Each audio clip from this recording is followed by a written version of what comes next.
Ini sebenarnya ada piramidnya. Ya. Nah, piramid ini nih adalah langkah kedua yang mesti dibuat oleh semua teman-teman yang mau mulai melakukan perencanaan atau pengelolaan keuangan. Oke. Nah, piramid ini sebenarnya yang kamu bilang money dial itu Dika, itu yang pertama paling bawahnya tuh namanya adalah must have. Jadi itu nggak bisa hilang. Oke. Apa sih contohnya, misalnya kita mesti bayar kos, atau misalnya ada yang punya cicilan rumah, makan, minum, transport, pakaian utama, itu semua masuknya ke situ.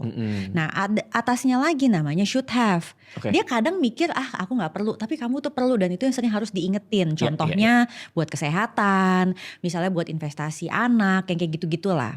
Nah di atasnya lagi ini dia nih sebenarnya mungkin konsepnya si money dial itu. Yang kita sebutnya itu adalah pengeluaran yang kita bilangnya could have. Jadi ya bisa iya bisa enggak. Contoh, kalau buat kamu nih ya, nih kamu sebagai a person nih Dika, kamu lebih prefer makan atau beli barang? Aku lebih suka makan. Ya udah, aku enggak.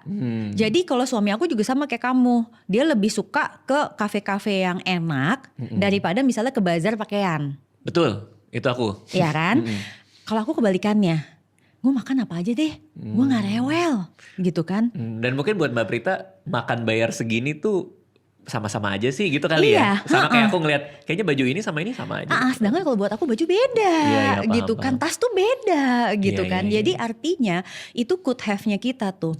Di atasnya lagi namanya nice to have.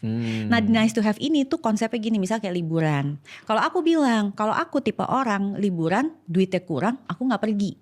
Kenapa? Karena buat aku ya, keseharian aku dengan dinas-dinas aku itu tuh aku udah sering banget datang terus, maaf nih misalnya hotel namanya di daerah ya, terus yang gatel atau apa gitu-gitu kan.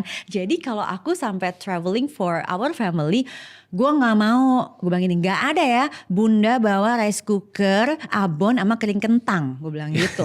Gak ada gitu, demi berhemat misalnya jadi gak breakfast apa, no way gue bilang gitu. Pokoknya breakfast tuh harus enak, makanya kita selalu pilih hotel yang breakfastnya tuh lengkap, bisa buat muslim friendly lah, kira-kira tuh gitu.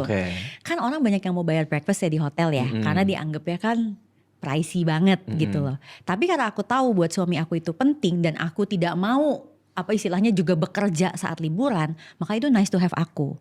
Jadi itu sebetulnya yang kamu sebut money dial itu. Nah everyone memang mesti ngerti gimana cara dia mengisi si piramid tersebut. Kalau dia gak ngerti, pasti budgetnya bablas terus.